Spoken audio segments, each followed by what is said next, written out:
కార్యక్రమానికి తిరిగి స్వాగతం.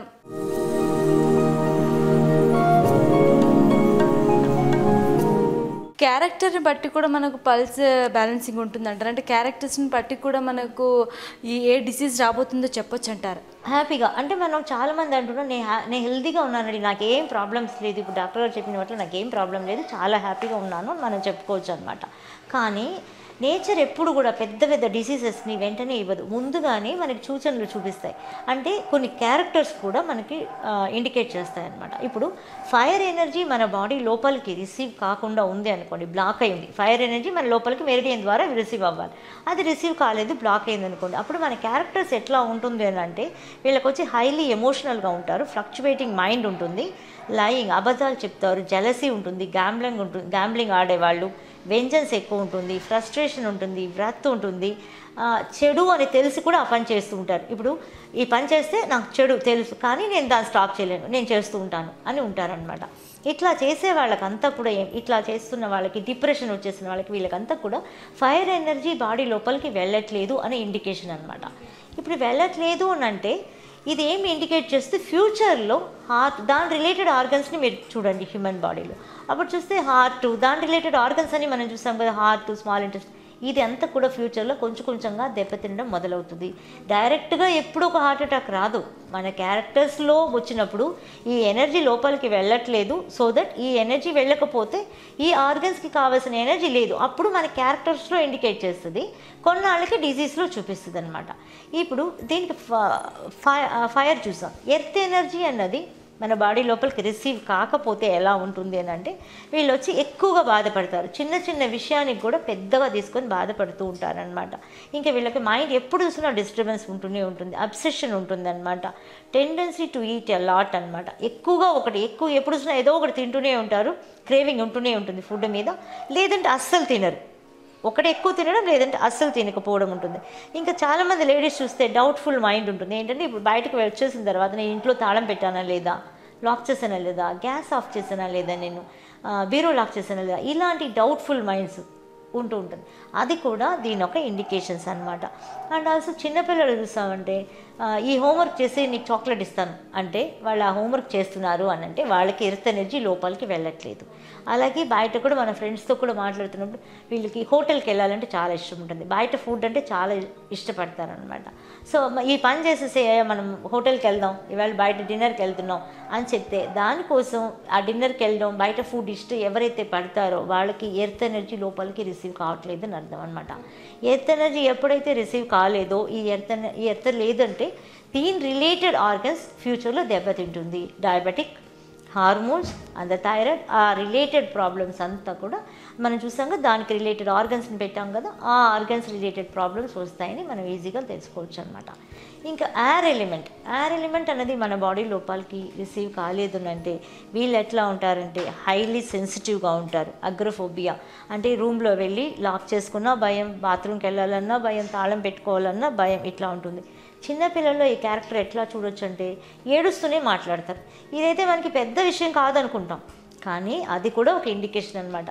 ఏడుస్తూనే ఒకటి ఏడ్చైనా మాట్లాడనే ఏడు అన్నా కూడా ఏడుస్తూనే ఒక విషయాన్ని చెప్తారనుకోండి, అది కూడా గాలి అనేది మన లోపలికి వెళ్ళకపోతే వచ్చే క్యారెక్టర్ అనమాట. అందరూ అలా మాట్లాడరు కదా, కొందరు అలా మాట్లాడుతున్నారంటే బికాస్ ఆఫ్ దాట్ అనమాట. ఇంకొచ్చి ఒక బాత్రూమ్కి వెళ్ళాలన్నా తాళం పెట్టుకోవాలన్నా భయం, ఇంట్లో రూమ్లో లాక్ చేసుకుని ఒంటరిగా ఉండాలన్నా వీళ్ళకి భయం, స్మోకింగ్ అడిక్షన్కి వీళ్ళు పాలవుతారు.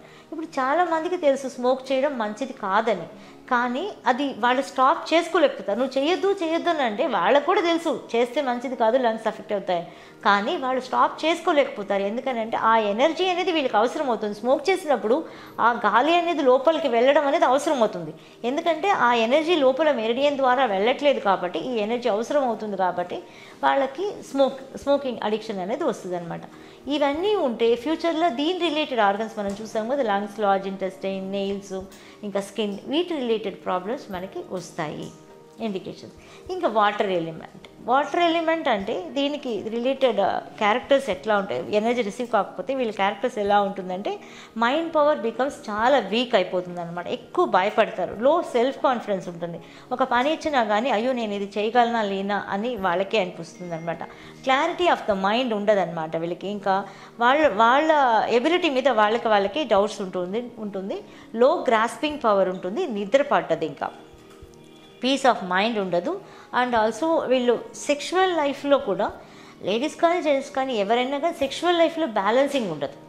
ఒకటి చాలా విపరీతమైన కోరికలు అట్లా ఉంటాయి, లేదు అస్సలు ఉండకుండా పోవడం, బ్యాలెన్సింగ్ అనేది వీళ్ళకు ఉండదు. సెక్షువల్ లైఫ్లో ఒక మంచి ఇది ఉండదన్నమాట.